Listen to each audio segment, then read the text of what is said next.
قول نمبر 344، دنیا اور آخرت کا خسارہ۔ بسم اللہ الرحمن الرحیم۔ ایھا الناس، اللہ سے ڈرو کہ کتنے ہی امیدوار ہیں جن کی امیدیں پوری نہیں ہوتی ہیں، اور کتنے ہی گھر بنانے والے ہیں جنہیں رہنا نصیب نہیں ہوتا ہے، کتنے مال جمع کرنے والے ہیں جو چھوڑ کر چلے جاتے ہیں،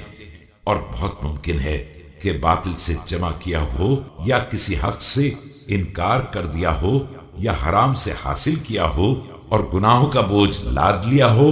تو اس کا وبال لے کر واپس ہو اور اسی عالم میں پروردگار کے حضور حاضر ہو جائے جہاں صرف رنج اور افسوس ہو، اور دنیا و آخرت دونوں کا خسارہ ہو جو در حقیقت کھلا ہوا خسارہ ہے۔